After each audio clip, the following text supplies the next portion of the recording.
Good evening and welcome to another edition of ATL Prime Sports. Todd Corder with you in the ATL. My producer Wayne is in Memphis tonight. There you go, wave to the audience.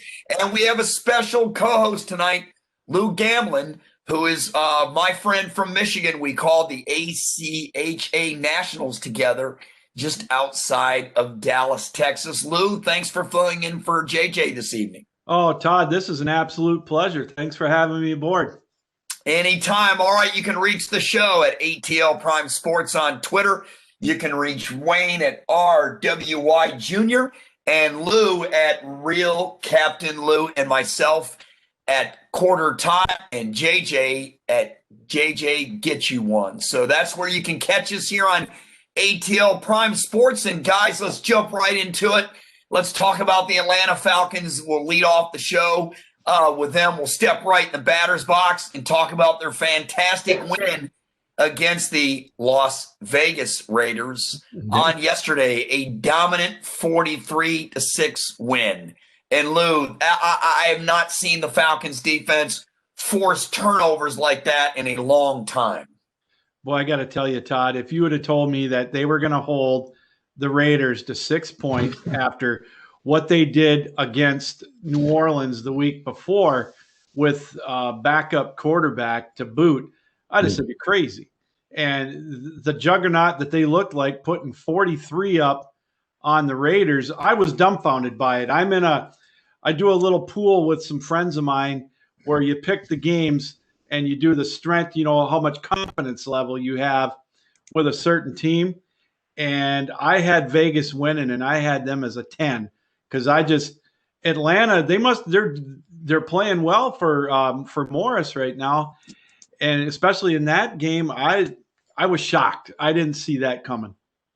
Well, the Falcons are 4-2 under Raheem Morris, Wayne, and we'll talk about who their candidates will be coming up. That's a tease.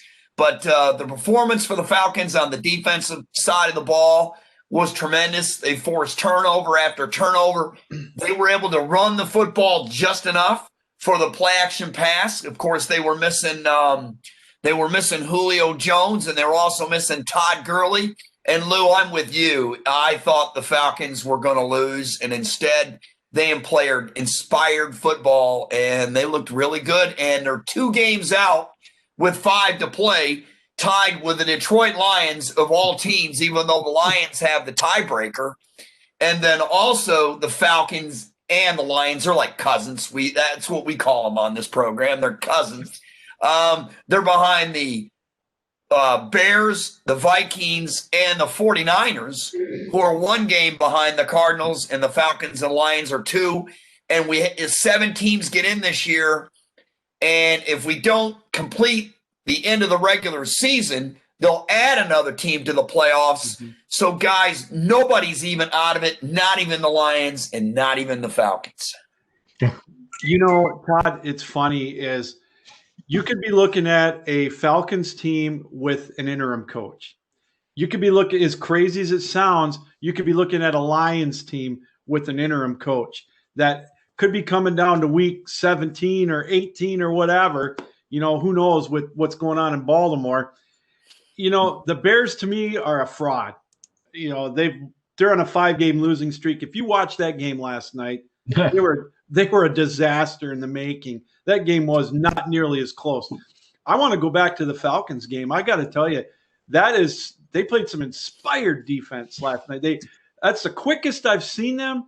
The confidence level was up. It was amazing because, I looked at, again, with the Raiders, after that game they played with the Chiefs, I thought, wow, even though they lost, that, they looked very, very good.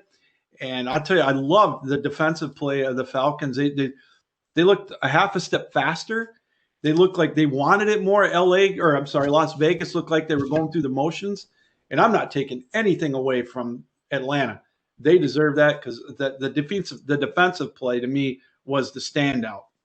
Wayne, you got to be excited. I mean, when the Falcons have a tough schedule down the stretch, they play Tampa twice. They play New Orleans 1 more time. They play the Chargers. I mean, you know what? If they went out, and that's a big, huge if, Wayne, Yeah. They sort of control their own fate, and they sort of don't. Well, the only thing I can definitely tell you is I think they will play better against New Orleans coming off of this win because they'll be playing New Orleans in Atlanta. Right. After that point, it's just a toss-up. You don't know what kind of momentum they're going to have, or what they're going to bring to the field. Because, like you said, what they did to Las Vegas was just ridiculous. And concluding the season, how appropriate it'll be against the Buccaneers and Tom Brady, who have their own issues right now. And we'll get into that later on in the show. Wouldn't that be wild if they beat Tampa Bay to get in the tournament? Every Falcon fan would be celebrating for not only days, but potentially years, because Tom Brady's the one that, came back down 28-3 in the Super Bowl when he played with New England. And they hate Tom Brady in these parts, and they could get their little revenge at the end of the season. How about that, Lou? Well, I tell you what, if I was the defensive staff of the Falcons, I'd be telling the guys, get your sleep tonight, get your sleep tomorrow night, because we're going to be blitzing all game. We're going to rattle him. We're going to take him off his game. You put pressure on Brady, I think you can beat him. I really do. And their defense is vulnerable. It kind of reminds me of the Michigan defense. You can throw those intermediate passes on them. And I don't know. It's not as far-fetched as you might think for Atlanta. They're not that bad a ball club. And they just got off to such a horrible start. And they've got the weapons. And you get Julio back, I'm telling you, that game's going to be closer. And like you said, the revenge factor, playing at home, I know there's no fans or very few. Hey, that's no gimme. And I wouldn't be surprised if Atlanta came out on top to really put some heat, because Tampa's starting to feel it right here a little bit, right here. Yeah. I think. Speaking of, I'm sorry, go ahead, Wayne. I think Tom is starting to feel it a little bit right here. I feel like it's slipping just a little. Yes. Well, you know what? That's one of the topics. Do you guys, well, I guess we'll go into that now. Good segue there, Wayne.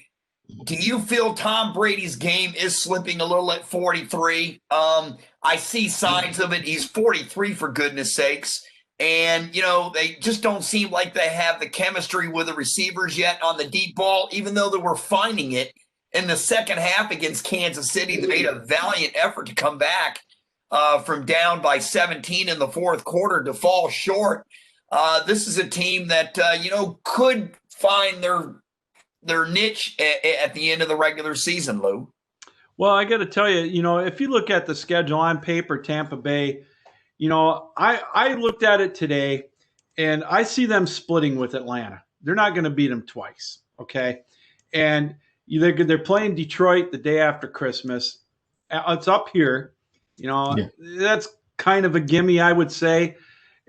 But what I've noticed with Tampa is what you brought up, the chemistry issue. And Arians and I don't think they're clicking. They're two different personalities.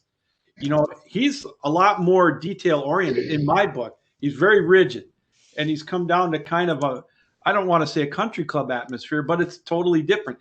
And the chemistry issue, what does Antonio Brown bring into that team besides a potential powder keg?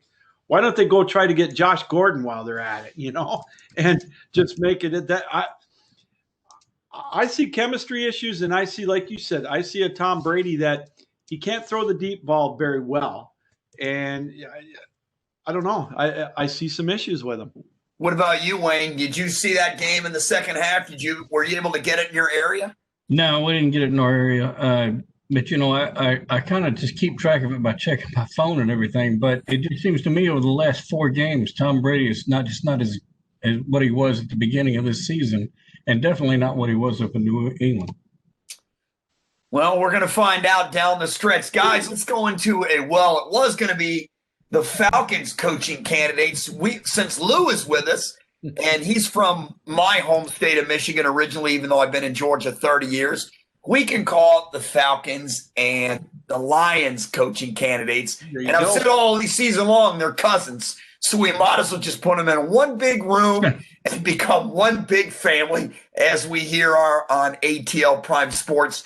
Lou, the Lions just fired the GM and the head coach, Matt Patricia. They fired the GM. What is his name? Why am I forgetting? What's that? Bob Quinn. Bob Quinn. Thank you. The GM, Bob Quinn. And they fired, obviously, Patricia this week. And I know you thought it was appropriate. And usually I don't not want to have a coach fired in the middle of the season. But in this case, they didn't like him. They had to fire him.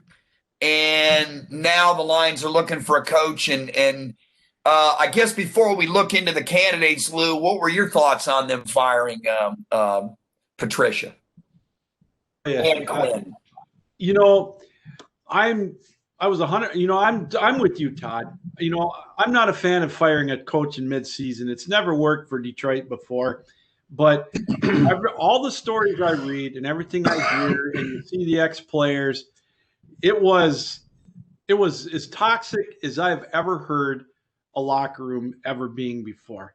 You've got, right from the day he came in. And now I've never been a proponent of Jim Caldwell. I thought he did good. He did good. They were decent. For 63 years, longer than I've been alive, Detroit has always said decent is good enough. I don't blame them for getting rid of Caldwell because they wanted to take that next step. They wanted to go to the NFC Championship game and to the Super Bowl. Well, they whiffed, obviously. But Patricia brought that Belichickian atmosphere or attitude in with him, that arrogance that he didn't own. And from day one, he called these players soft. He ridiculed them in front of everybody else. The names that he called them, you hear all the sports writers up here talking about it. And the telling tale was when they went to Stafford after that Thanksgiving Day game, and he was lukewarm at best about Patricia. And when you've lost the locker room, it was so evident in that game against Carolina. I'm sorry, their defense played okay, but they were playing against a backup quarterback, a backup running back who's decent, but they can't score anything on him. And then that defensive performance against Houston was ridiculous. On Thanksgiving Day, some feast that was for Lions fans. I hope they waited to eat their food after the game. Oh my God, that game was like the Bears game last night. That wasn't as close as what the score indicated. I was all for it. Now, I would say the leading money for Detroit as far as a coach would probably be Saleh because he's a Dearborn guy just outside of Detroit. Would I love to see him get somebody like Lincoln Riley or Urban Meyer? Sure, but I don't think that's going to happen. But it all depends on who they get for a GM. Right. I think they'll hire a GM first. If they were smart, they would. Yes, and boy, oh boy, my Christmas wish list would be a Tony Dungy, a Jackson guy. But you really think that he'd want that headache, And there's two ways to look at it. You got a reclamation project in Detroit. It's kind of like the Los Angeles Clippers, dormant for how many years? That's a great example. If a guy comes in and turns this franchise around, they'll build 10 statues for him. Just not one, Wayne. They'll build 10. Right. Yeah, right. And you get a GM that would want that, and then you get a coach that's a powerhouse with an ego. That's one way to look at it. But the other way is, my God, do I really want to go into a toxic situation where that franchise is a coach killer? Look at Rod Marinelli. Look at Jim Schwartz. Look at Steve Mariucci, who got a Rod deal. Boy, you just don't know. And you're right, Todd. I agree with you 1,000%. The Lions got to hire a GM first. Hopefully one that knows what he's doing. What are the candidates up there? Do you know? No, I haven't heard anything on it either.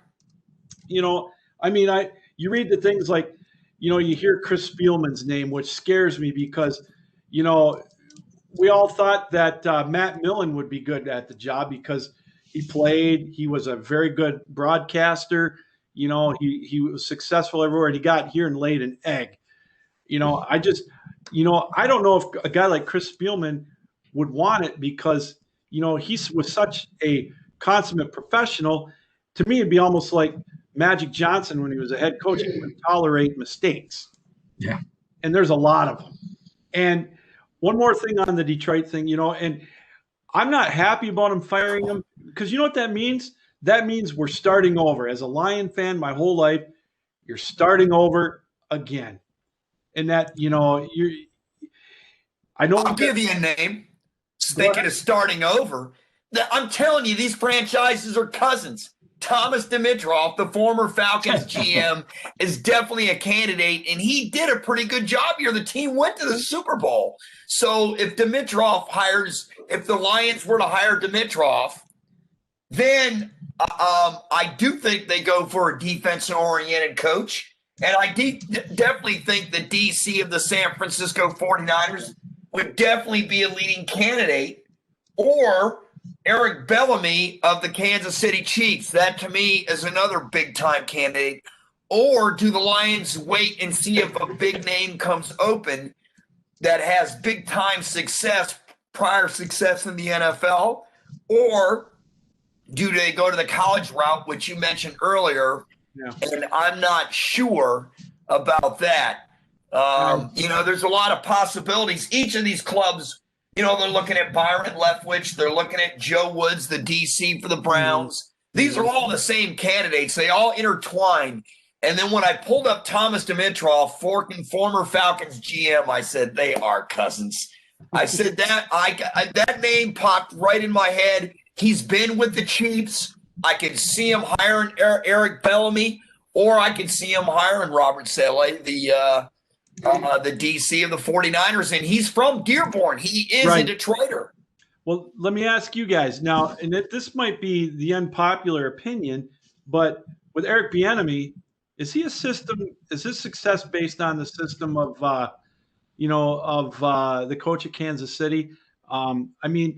Saleh, that's why, we've been talking amongst my friends this weekend, just like someone with some type of head coaching success. I know it's hard to find, even at the college level.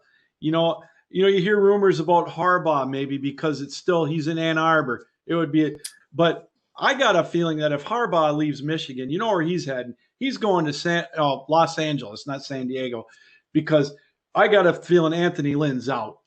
And so I think Harbaugh would go down there because you got a Justin Herbert who's only got 1 year in. I'll give you another place. How about New York with the Jets, especially if they get the kid from Clemson, Trevor Lawrence? 100%. And I could see Harbaugh leaving for that challenge. I could see him leaving for California. He's been in California many years. 100%. It's a lot more laid back than going to New York. Yes. And the Jets are they've had a little more success than Detroit, but they have won a Super Bowl, but that was, 50 years ago or whatever. But as Jim Harbaugh would say, who's got it better than the Lions? Everybody. Well, what are they saying down in your neck of the woods? Down in Buckhead, who's going to be? Who are they leaning towards? Has there been any talk at all in Atlanta? Are they going to wait to see how Morris does? Are they going to take the interim tag off? Wayne, what do you think about that? I think the more and more of these coaches that get let go and the more opportunities people have, I really think it looks better for Morris to stay in Atlanta. Yeah. His record is 4-2. You can't argue with that. If he does make the playoffs and the players are playing hard for him, that's a sign. But to me, I'm going opposite here. Arthur Blank is going to clean house. He already has. He's going to hire a GM first, and he's going to let that GM bring in a coach. And I think Arthur Blank is looking for a big name. He's kind of went the small name route before. Guys that, first-time opportunities like Dan Quinn and Smith and et cetera. I think this time he's going for a name, and he's got enough money to get it. Yeah. But I like your perspective. I'm glad you gave the opposite take I did, Wayne, because I just think that's what he's going to do. And it just wouldn't shock me who a big name comes in and coaches the Falcons next year. Now, if they do something crazy and make the playoffs and win a couple of games, well, then Arthur Blank's going to have to go, okay, I've got the coach here. But I think it's a big name. I think he's going to let the GM make it. I think he's going to throw money like he's never thrown money before, and he's going to bring in a big-time coach, whether it's from the college ranks or preferably the NFL ranks is where I think the Falcons are going. Guys, let's switch over. Well, let's just stay with the NFL. Let's talk about the COVID issues in the National Football League. The Steelers Ravens game tomorrow. It will now be moved to Wednesday. The Broncos players who couldn't play on Sunday, they'll be able to come back on Tuesday. And because, they were in contact with the starting quarterback, the three other quarterbacks. So, they couldn't play on Sunday. The Broncos went with a wide receiver at quarterback, and we all know what happened, an absolute disaster. Guys, I'm going to ask both of you. Wayne, go first. Do you agree with the NFL's decision? Do you think the Broncos should have played that game on Sunday or waited a few days and tried to play it on potentially Tuesday with the quarterback? I think they should have waited. Why? Because you play it with a quarterback. Instead of trying to put it off or play it in a way that you're not prepared for. Okay, Lou, what's your take? Well, I think they should have waited and played it because, they're giving Baltimore every opportunity under the sun to get this game in. That's a great point. They tested, they had all these guys test positive, and they couldn't even practice this morning. They're letting them do that. And then Denver, I understand they kind of punished Denver because they quote unquote didn't follow the rules. Well, you know what? How do we know Baltimore followed the rules with the masks and everything? They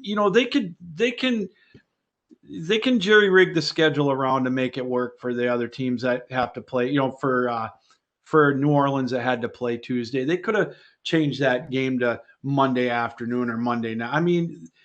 They want to get the games in. I was going to say the only problem with that is the Saints were already in town when all this went down, and two, the players didn't follow the league's COVID protocol. Mm-hmm. They knew not to go around the quarterback when he was positive, the starting QB, which is why can't I think of his name off the top of my head?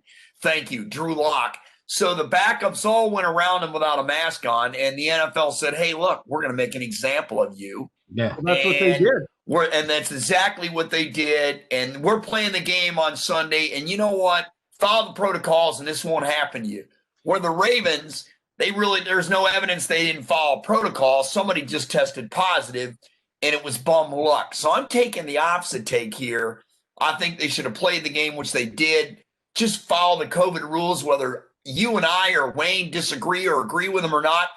Just follow the rules and move on. And yes, but the Ravens on Wednesday night are still without Lamar Jackson, the starting quarterback, but they do get their starting running backs back. The kid from Ohio State and J.K. Dobbins, and then also they're going to get the kid from the Flint area back. So that's is it Rising? Ingram, that's it. I'm thinking Rising. Rising was a receiver. So Mark Ingram Jr. from Alabama, same area. So they'll get Mark Ingram back, and they'll be able to play on Wednesday night. Some more. Let's switch over to the college game now and the COVID issues if we can. Ohio State. Now, they may not play this week. They may not play the Michigan game. The Big Ten has a policy of 21 days. You have to wait, which I think is absolutely ludicrous. It's shown by the CDC that it's 7 to 10 days. Do you think Ohio State should be eligible for the playoff, even though they only played 4 games? And it's not the player's fault. It's a conference fault for not starting earlier. Should they make an exemption, let Ohio State play in the Big Ten championship game, B, get that extra game, because C, the playoff committee is not looking at the amount of games that they're going to play. It doesn't matter if they play 1, 7, 10. They're still going to vote on the 4 best teams, quote unquote, who's in the playoff. Lou, what do you think first? Do you think that Ohio State should be eligible for the playoff if they go undefeated at 4, 5, and 6-0? Do you think that they could still get in? And B, do you think they should be eligible to play the Big Ten championship game because they are the best team in the conference? Well, no. If they don't play, I don't think if they don't play this weekend, then no, I don't think they should be eligible to play in the Big Ten championship game. Wisconsin can't. Yeah, I mean they may not have qualified anyways. They wouldn't. They lost to Northwestern, Right. But Northwestern again, their game was canceled already. Wisconsin wins, but they're ineligible. So no, I don't. If Wisconsin can't play, if they're not eligible to play in it, Ohio State's not eligible to play in it. Rules are rules, man. You know what? Rules are rules. Everybody plays by the same rules. Now, as far as the playoff, do I think they should get in if they only play 4 games? Absolutely not. You've got Cincinnati, who's going to probably go undefeated. And I know that they probably don't play the schedule that Ohio State played, except for maybe this year because I mean, they're gonna blow the doors off of Michigan if they play. Let's face it. 100-0. That's what they said. You want to score 100 on them. If they play them, because that's a whole nother story. Because if they do play Michigan State and Michigan, you know that they're going to have to really, really go above and beyond to impress the voters. But I just think in the year of 2020, this should be the year that a Cincinnati, if they run the table, they played the 11 games. They deserve to be in. You got Clemson, you've got Notre Dame, you've got Alabama, Georgia. They're playing the 10 games, or at least they're rescheduling their games. Why should they be penalized? And Ohio State, all they're going to get in if they play 4 games is on their past reputation. And to me, that's wrong. I don't care if they are a blue blood. You know what? Cincinnati has played all these teams. They've beaten them all. They should have an opportunity. Will they get blown away? Very possibly. But Texas A&M didn't show me anything against LSU. Florida's, they've gotten a loss already. I'm sorry. And Florida will probably lose to Alabama. So this maybe we'll find out. You never know. The long answer is no. Ohio State, if they only play 4 games, they shouldn't be in.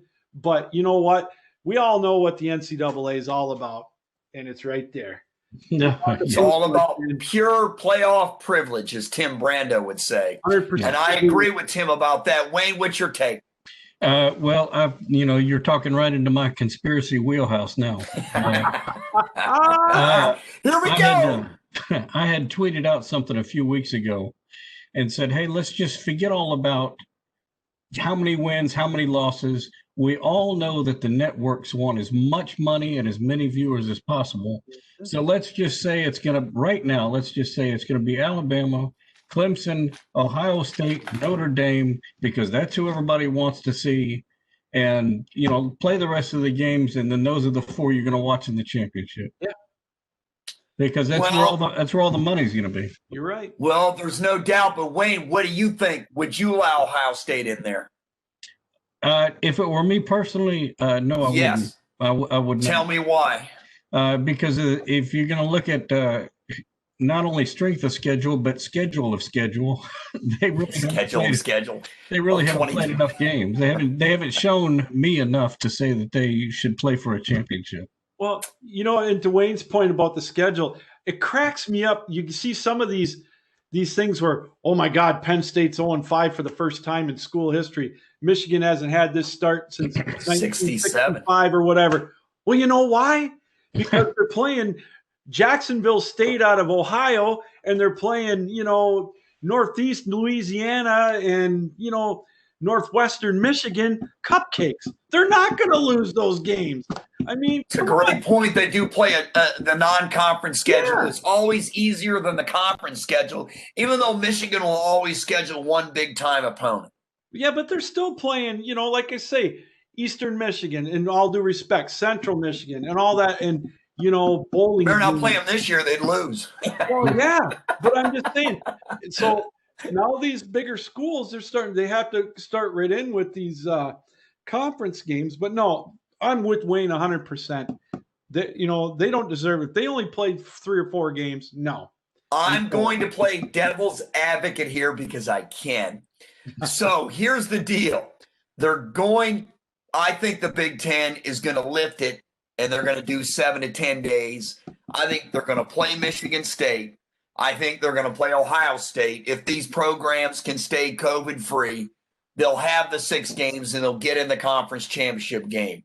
Now, if they do not bend the rule and they only play 4 or 5 games, then it's going to come down to the playoff committee, and the 4 best teams will get in. And as Tim Branda would say, pure playoff privilege, depending on how the dice rolls. I think they could potentially get in, which leads to the next subject. We'll just go ahead and combine it. Who's in and who's out of the playoff? The Pac-12 is out. Yeah. Unless USC runs the table and gets oppressive, but I think they're out. The Big 12 is out.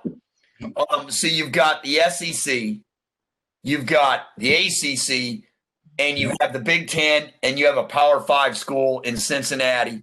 Maybe you've got a BYU, who knows? But I think Alabama's going to get in. They're not going to lose twice. Notre Dame's not going to lose twice. That's 2 slots. Yeah. 3, Clemson. They may lose twice. If they do, they're out. But if they win and beat Notre Dame once, they're in. There lies the number 4 spot. Who is it? Cincy? Ohio State? Is it BYU? Is it Texas A&M? Is it Florida? I mean, that's what it's coming down to. And A&M to me is in the biggest pickle. They can't win the division. Right. And you can't win the conference. So I would say they're out unless Florida beats Alabama. And I still think A&M's out because Florida will have beaten Bama and won the SEC. So cross A&M off. So now we're down to Florida, Cincy, and Ohio State. Okay, we'll say BYU. I'm telling you, pure playoff privilege. If the Gators beat Alabama, they're going to get in. That's going to cross Ohio State off, Cincinnati off, and everybody else. Now, if Alabama beats Florida and Clemson beats Notre Dame once, well, you've got Clemson, Alabama, and Notre Dame in there. And the 4th spot at that point is up for grabs. I think Ohio State, unfortunately, would get it. I still think they would because of playoff privilege. Now, let's say Florida gets and they beat Bama, they're going to be in. Yeah. And let's see, and Clemson beats Notre Dame, then we've got 2 ACC and 2 SEC, and we call it a day because that's what it's going to be. Now, I've given all these massive scenarios. What's yours, Lou? Or you can comment on mine. No, yours. Here's what I think is going to happen. I don't think Florida is going to beat Alabama, so they'll have 2 losses in that championship game. So I think Florida's out. Texas A&M, you're spot on. They're not going to win their division. They're out. I mean, and to me, like I said, I watched them against LSU this weekend. I wasn't that impressed. I thought that an LSU team that barely beat Arkansas went in there and, they what did they lose, 20-7 or something like that? It wasn't that impressive. So they're out. BYU, no, they're out. I mean, they were 14th last week. They're out too. Or 12th. So maybe they'll get up to 8th. That could be. So you've got Clemson and Notre Dame. I think Clemson's going to beat Notre Dame in that championship game. Man, I would bet on that. I have become less and less of a fan of Dabo Swinney every day, and so personally, I hope they lose to Notre Dame. So if that's the case, Clemson's out. They'll have 2 losses. They are out. They lose twice or done. 2 losses. So if in that scenario, I've got Alabama, I've got Notre Dame, and then I'm unfortunate if we could have 2 Ohio teams. Oh my goodness! It's possible. So if that's the case, but if Notre Dame loses to Clemson and Florida loses to Alabama, I've got Alabama 1, Notre Dame or Clemson 2 and 3. You can interchange them. Yeah, and then Cincinnati 4 and Ohio State 5, especially if Ohio State does not play this weekend. Well, all right, guys, in about 5 minutes, we have Corey McCartney. He's a Heisman voter. He's also the Baseball Writers Association of America member, And also, he's an author. He'll be coming up here on ATL Prime Sports. He's written a couple of good books, Times from the Atlanta Braves Dugout, and also the Heisman Trophy, the story of American icon and its winners. The Braves, they made a couple acquisitions, starting rotation, Charlie Morton and Drew Smiley. We'll talk some college football also with Corey. Will be coming up in about 5 minutes. Just want everyone to know. And Wayne, go ahead and give me your answer on the ins and outs of college football. Well, I'm just going to go ahead and say it's going to be Alabama, Notre Dame, Clemson, and Cincinnati. And I think they're going to give it to Cincinnati over anyone else because they want to put an underdog in there, and everybody, because they want that crowd to have the underdog to pull for, so that all these other big teams, it's a chance they might not win. And if they put Cincinnati in there and they win their first game, then you're gonna have the fans will be split between the privileged teams and this underdog team, and I think that's a scenario they would like. Well, I'll tell you what, it's 2020. Anything can happen. Guys, let's switch over real quick and talk about Jim Harbaugh. Oh, my goodness, this pains me. Two things to me are going to happen at the end of the year to Jim Harbaugh. He's either A, going to sign an extension with Michigan and stay because he's not going to be a lame duck coach going into the final year because it hurts recruiting, or B, him and Michigan are going to mutually depart and he's going to go back to the National Football League. It's either A or B for me, and I don't know which one it is. My gut feeling, because they wanted before this season started, they wanted to sign him into an extension. He kind of put it off because of what was going on. And my gut feeling is he's going to come back and he's going to sign an extension. He's got a 5-star quarterback coming in next year. The 5-star quarterback's told everybody on Twitter, I can't remember his name off the top of my head right now. It's killing me. He said, everybody relax. I'm coming in next year. We're going to turn this thing around. And then you got people on the other hand, like Brian Greasy going, that's it. That's time's up. And I love Brian Greasy. I love him as an analyst. I loved him as a quarterback at Michigan, won the national title in 97 and et cetera. But to me, Brian doing this is not helping the program. And I'm surprised that Brian did this knowing the Greasy family on how they conducted themselves over the years publicly. I'm surprised that Brian spoke out against Harbaugh. To me, that doesn't do any good. You don't want a divided university because you had one under Rich Rodriguez, and he never stood a chance. Real quick, this reminds me of the 60s. When Bo Schembechler came in, Michigan is a liberal institution. Him and Don Canham, the AD at the time, kind of changed that away, and football became very important. Is football still really important in the University of Michigan? I still think it is because it's a moneymaker for all the sports. So despite it being a real liberal university, they still got to want football and want one hell of a team in there. What about you, Lou? Well, I think that, it is very important. It's very important. Like you said, it brings a ton of money in. I think Harbaugh's gone. I think he's going to the NFL. That's okay. And I just think that he's burnt out from it. You could just tell by his mannerisms, the way I just think he's going to walk away. He's either going to go to Los Angeles or go to Detroit. And Detroit? I don't think he's going to Lions. Well, okay, Los Angeles or maybe New York. And then the next head coach. What about Houston? Well, possibly. But I think he's going to go somewhere with a young quarterback. So those three teams. The next head coach of Michigan is going to be they're going to pluck him away from the team we just been talking about.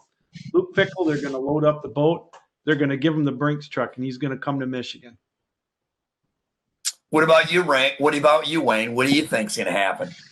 It's all guess and speculation at this point. Yeah, I think they're going to hang on to him for one more year, and then he's going to head to the NFL.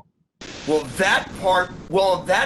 they hang on to him for one more year, he'll have had to sign the extension. Because to me, if he doesn't sign the extension, he's not staying just for one more year. He's not going to be a lame duck coach. Yeah, I am 100% certain that's not going to happen. I mean, he's just not going to do that. I don't see it. We're waiting for Corey McCartney to come on. He's a Heisman voter, a member of the Baseball Writers Association of America. He's also an author. I'm thinking Arthur Blank is also an author of The Times from the Atlanta Braves dugout and also the Heisman Trophy, the story of an American icon and its winners. So we're waiting for him to come here on ATL Prime Sports.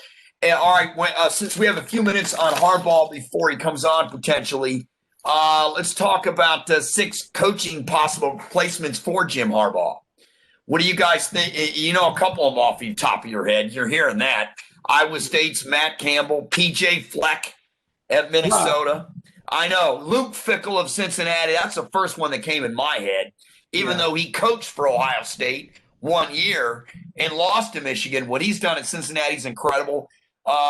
Dave Clawson of Wake Forest, I think that's a 0 chance. Yeah. Michigan's going to try to bring in a big name. Jeff Monken of Army, Brent Venables of Clemson. I don't think that's going to happen neither, but who knows? What do you think, Lou? If they do, if Jim Harbaugh parts, what does Michigan do? I think first of all, they would go after Fickell. Will he come to Michigan? That's, I don't know. He turned down Michigan State, but, with all due respect to the Spartans, they're not a blue blood. And he was walking into a mess there. I think the cupboard's a little more loaded in Michigan. I think Fickell would go there. If not, I think they go after Campbell. And those are my top 2 choices. After that, I'd have to look again. If they were to hire P.J. Fleck, I got to tell you, I would not watch him. Fleck I don't like the guy. I mean, his act has gone stale, and I just don't think that would wear well in Ann Arbor. Fleck to me, he's a flash in the pan. He had 1 good year with Minnesota. He parlayed that undefeated record at Western Michigan into a Big Ten job. And I just think his act is wearing thin in Minnesota. And I've got some friends that live there that they're hoping he leaves. He's just, I don't know. No on Fleck. No. Did a well the job, though, at Western Michigan. But I think Michigan goes for a bigger name than that. I mean, the number one name of all the names I mentioned, I forgot to mention Mario Cristobal of Oregon, but he's out west. There's no Midwest ties here. Iowa State, Matt Campbell. Now, that's the first name that comes to mind for me. That just does. But you get rid of Jim Harbaugh, who are you going to get? I mean, I don't know if the Michigan cachet is as good as it used to be. Is the job still as good as it used to be, Lou? You know what? I don't think it is right now. And let's be honest. We're both Michigan fans. Obviously you can look behind me. You're right. This isn't 1975 where, it was Michigan, Ohio State, Alabama, and USC. Those were the Fab Four, if you will. Throw in Notre Dame, there's 5 in Texas. Okay, those were the 6. Michigan isn't in the top 6. You and I have talked many times, Todd. You've got Ohio State here. You've got Michigan here. You've got Alabama up higher and Clemson. And then at the beginning of the year, I said Ohio State and Clemson, Georgia.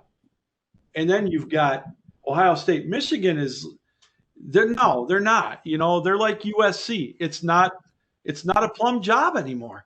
And they're almost at the level of Oregon and, Texas. Tom Herman's out the door. There's already talk about, he's not fired yet, but there's already talk of Meyer wanting to go to Texas. That's where I think Michigan is along that line of Texas. The luster has fallen off. I'm not sure if it's the line of Texas. I think Texas is still a bigger job than Michigan, and Texas can find a coach. But what do you think, Wayne? Well, I'm going to say it's either going to be Fickell, and here's one that y'all had mentioned, Hugh Freeze. Yeah. Or, and this is a long shot, but I think that he might work out, is to get Will Muschamp up. Oh, my. No. No, I think Will Muschamp has 0 chance, and Hugh Freeze is an interesting name. Yeah. But I think he wants to come back to the SEC now. Would the Michigan job entice him? It could entice Rich Rodriguez. The only thing is the university going to be divided like they were over Rich Rodriguez? This is the problem. They're divided right now. They want a quote unquote Michigan man in there. And here, Todd, here's my thing with Hugh Freeze. Yes, go ahead. No, I'm sorry. No, go ahead. I think he would learn from the mistakes of Rich Rod and not try to go in there and change the culture and alienate the alumni. That's what Rich Rod did. That's what John L. Smith did at Michigan State. Sure. I mean, you got a guy like that in there that is, he alienated the alumni, the former players. And Hugh Freeze, I don't think, is that dumb to do that. It's like he's going to be the hot candidate. Mullins, I don't know if he'd come to Michigan. I think you'll see him as a pro quarterback or a pro coach if he goes anywhere.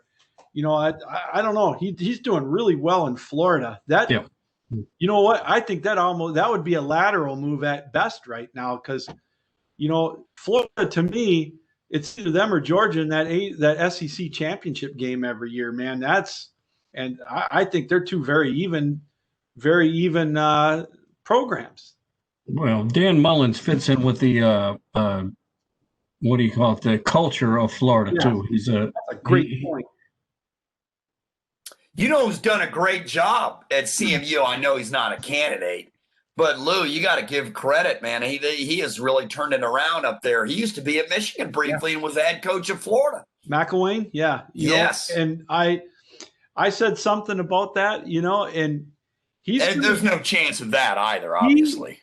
I think he's going to be the head coach of South Carolina next year. That was my prediction I made either last week or the week before. Wow. McElwain going to South Carolina because that's kind of a redemption thing for him because he had a taste of the SEC. And I think he's trying to prove that he's worthy of it. And I was shocked when he came to Central. I was shocked. I love it. They're playing well, save for that game against Western, but either that or possibly Tim Lester might go to South Carolina. But South Carolina's not a very tough, not a very easy place to be at. It's tough to recruit.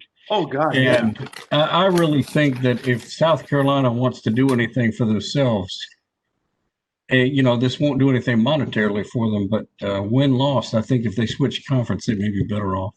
Well, yeah. They're not switching conferences. No. The money in the SEC is incredible. Yeah, ask Vanderbilt. They're not going anywhere. I'll tell you what. I'll throw this out there because it looks like Corey McCartney's not able to come on this evening. We'll get him on another time.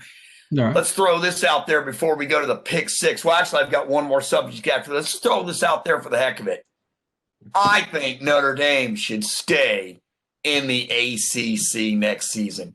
Yeah, I know the contract with the NBC is big money. I know that, they do play hockey only in the Big Ten. Yeah. The rest of the sports are already being played in the ACC.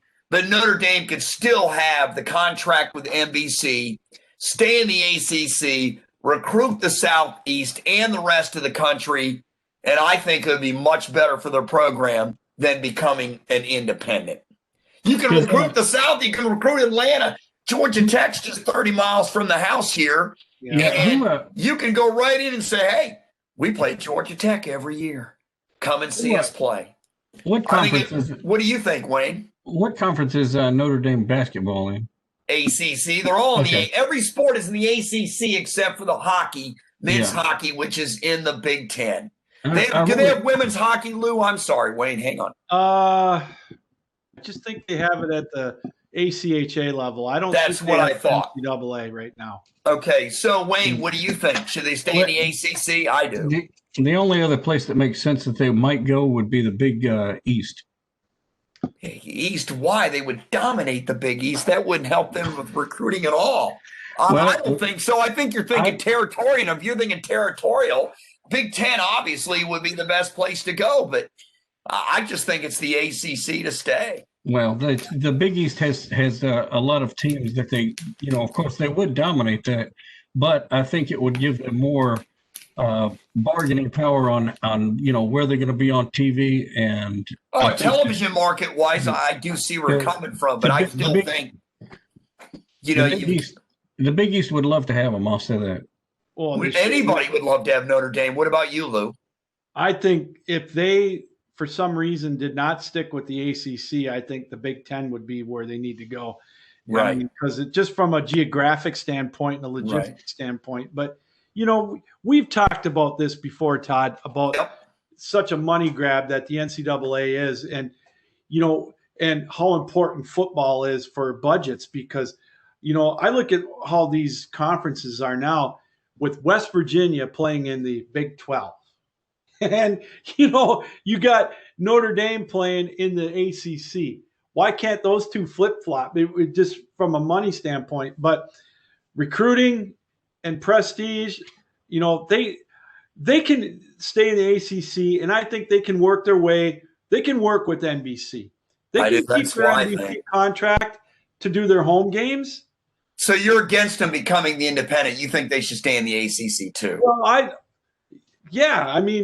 have a great rivalry with Clemson, Miami. They could renew the rivalry with Miami. They can still play non-conference games against USC or Northwestern or Purdue or Michigan or Michigan State or whoever they want. And why should they get special privilege like with how they used to have with the BCS and with the college playoff? Right. What's this crap with everybody and then Notre Dame? They get preferential treatment. No, those days are gone.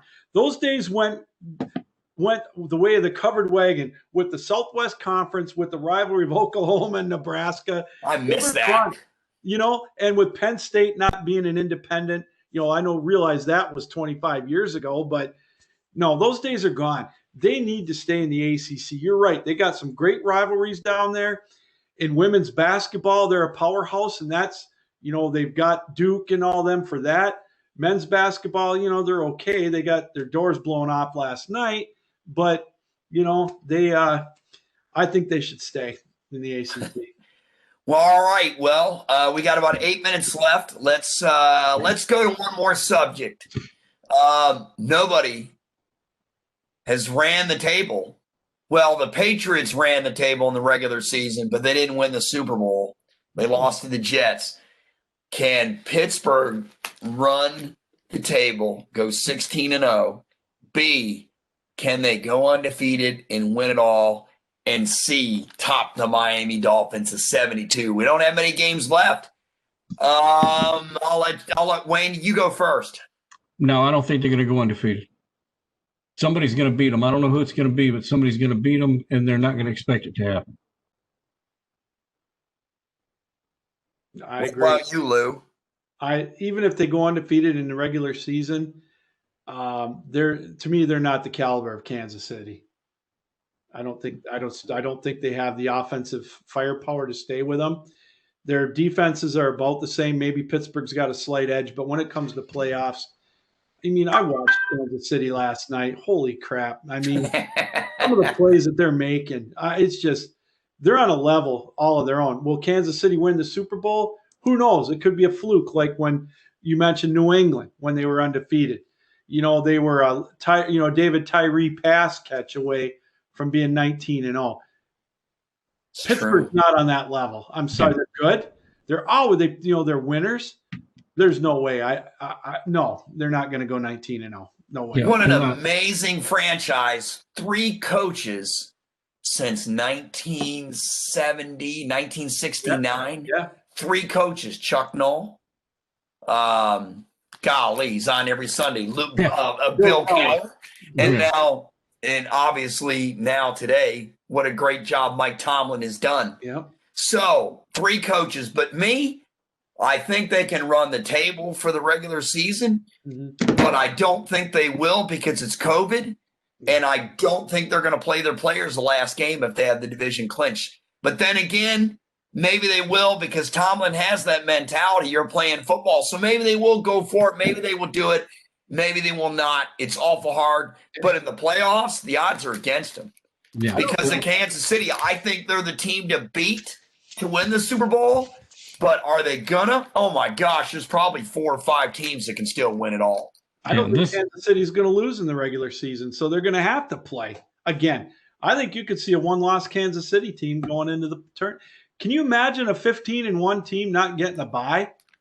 They might not. Pittsburgh could go 16-0. They haven't played Kansas City this year. So if they are 15-1, whoever gets home field doesn't mean anything this year. You're going to get a few fans here and there. Right. But wow, what a conference final that would be. But we can't count out Indianapolis.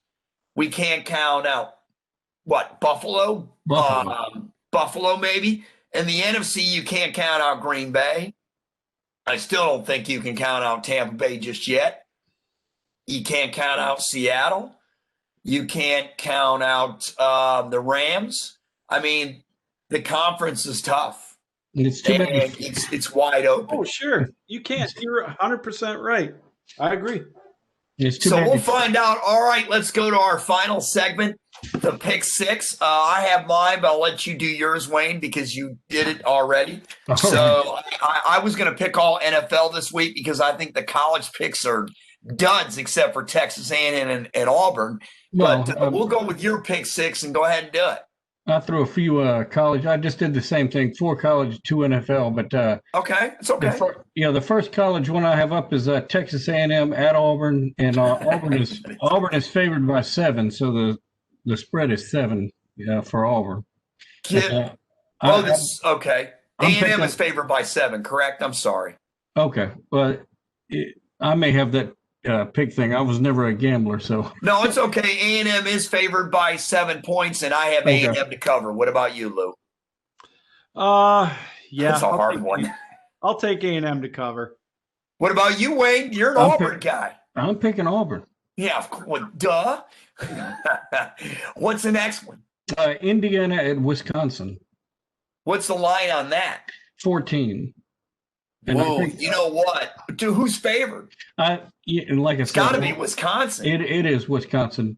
And I think Wisconsin will cover because Indiana's quarterback's out for the year. I have the Badgers. Yeah, well, for some reason, I feel like Indiana's going to win. But, that's what I thought last time, too. They got their backup quarterback. If they do, it'd be one heck of an upset. What about you, Lou? Well, I'm going to go with Wisconsin. Me too.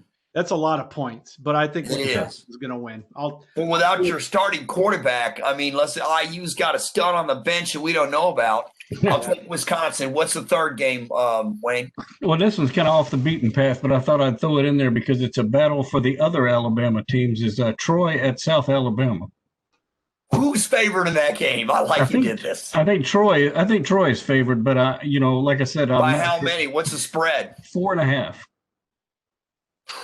Man, I'll say Troy covers. Yeah, I'm picking Troy on that one. What about you, Lou? Didn't Marcus Dupree play for South Alabama way back? He did. I'll take South Alabama. Oh, I like it. All right, what's the next one, Wayne? The last college game, of course, if you had me picking them, I'm going to have to pick this one as one of them, is Memphis at Tulane. And of course, I'm gonna pick Memphis for that one, and the spread is 1.5. Well, I've got Memphis, but Tulane's a really good football team. That's a toss-up. I'll say Memphis is a game at Memphis. It's at Tulane, and it's not in the Superdome either, like they used to play. It's at Tulane's new stadium down there. Give me Tulane, then. Sorry, I changed my pick. Sorry, man.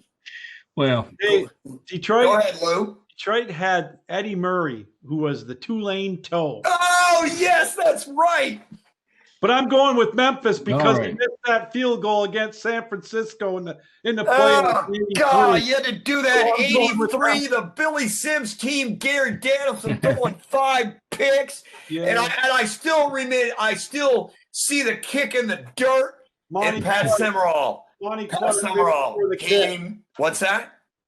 Monty Clark praying to the sky. Yes. If they would have won that game, I believe they would have went to the Super Bowl that year. Call me crazy. But, the kick was just wide right. I think Pat Summerall, all he said was he missed it. And I think he was shocked as anybody. I still have the tape today. I can find it. Oh, And yeah, he I'm missed going it. with Memphis. And a ball went off the dirt, and I was all ticked off. And, I'm like, it's just typical Lions. I'm going with Memphis. Yeah. Right. All right. What's the fifth game on the docket? All right, going into the NFL now, we get Detroit at Chicago. Oh, I knew we were going there. Well, we were talking about it. Why not? Right. And their cousins up for the last game. Right. The Bears are favored by 3. Right. Oh my gosh. I tell you what, trying to pick this game, I say the Lions play inspired football and not win but cover. They lose by a point. Honolulu Blue money line. Daryl Bevel. So they cover and win? Went outright 24 or 27 to 21. I'm going 24-23, the same loss as it was in San Francisco in 83. There you go. God, I'm awful. I'm awful. What do you got, Wade? I think Chicago is angry, and they're going to take it out on Detroit. I don't know. Have you seen them play? Well, I mean, they do have the better defense, no doubt about it. I mean, did you see them play last night? I mean, Aaron Rodgers and their offense. The only thing I saw was somebody had posted a picture of somebody up in the stands, which said deep dish pizza is overrated. Well, did you see our owner in the stands Thanksgiving like this? Yeah. My goodness. And the last game, I already know what it is. New Orleans at Atlanta. And who's favored? We all know. I think New Orleans is favored. But by a field goal. Yeah, I'm picking Atlanta to cover or to win, just win. All right. Let's win, baby. I got the Falcons covering. All right. What about you, Lou? No, I'm kidding. I'm going with Atlanta to cover. All right. Wow. You're going with Atlanta to cover too, huh? Yeah. I look at the schedule, man. It's wild next Monday. Washington plays the Steelers at 5 p.m. Buffalo plays the 49ers at 8:15. And Tuesday, December 8th, the Cowboys play the Ravens. And, the Cowboys are still in it at 3-8 in the lousy NFC East, which the division leader is 4-7. But, of course, the Eagles are playing tonight, and I think the Seahawks beat them, and I still think 4-7's in first place in the East. Well, how wild can you get? The Cowboys are still in it. The Lions are still in it. The Falcons are still in it. And who knows? Well, I think they should enact a 2020 COVID rule and say no NFC East teams, period. Just give it to somebody that wins. Man, you can't do that. Your dad's a Cowboys fan. Yeah, he don't ever watch this podcast, though. He says he don't want to watch people talk about sports. He wants to watch sports. No, you know what? I understand. Never know. He'll never know. I loved Roger Staubach when I was a kid. I loved watching the Cowboys. That was awesome. No doubt about it. Well, Lou, thanks for coming on tonight. Thanks for filling in for JJ. Really appreciate it. It was great. And I'll be on your show tomorrow at 9:15 Eastern. Yes. All right. Join us. Tell us how we can listen to that live. I host a show called the Captain Lou Extravaganza every Tuesday night on 12 Ounce Sports. It's the 12ouncesportsnetwork.com, or you can get on Zingo TV, and we're on channel 761 there as well. We're on 8. My show is 8 to 10 p.m. every Tuesday night, and as Todd mentioned, he'll be on tomorrow. He's a frequent guest on the show. We'll commiserate about Michigan and the Lions. No doubt about that. And the Lions are going to be the hot topic. I don't normally do that because I like to keep it kind of a national theme, but this is a big story for us around here. So we'll talk Michigan and we'll talk Lions and whatnot. We'll talk college football playoff. And so we've got Todd and we've got a couple of beat writers from the Detroit area talking Lions. So it'll be a lot of fun. We invite you to join us. Next week, Lou, actually, you'll have to check it out. We've got a guy on Twitter. They call him, he's a Michigan football historian. He's Dr. Sapp. And I know that a lot of guys tweet his stuff out. Tim Brando does, some other big time national people. They love his stuff. And I just got a text from Corey McCartney. He's running late. We'll have to reschedule with him another time. So All right. that's all right. Well, Wayne, thanks for everything. Thanks for producing the show as always. Look forward to it out on YouTube tomorrow. All right. I'll have it out there. All right, guys. That's it. Great show. Really appreciate it. Next week we'll have Dr. Sapp on, a Michigan football historian, and we'll bring back Dave Cohen, the voice of the Georgia State Panthers, to talk Georgia State football and basketball. That's why Dave wasn't able to come on tonight. Georgia State is playing Mercer as we speak, and I have my high school football of the week on King Country out of Tallapoosa, Georgia, 93.7. The Washington Wilkes Tigers, who are ranked 8th in the AJC in single A public, versus the region champion Bowden Red Devils. So it should be one heck of one. Pregame with myself and the coach Verlin Best will be at 7:10 p.m. Eastern, and kickoff will be at 7:30 for the second round of the GHSA high school football playoffs. I cannot wait. All right. Well, forecast is for rain. I can wait for that. We shall see. All right, guys. Thanks a lot. All right. Good night, everybody. We'll talk to you next week. All right.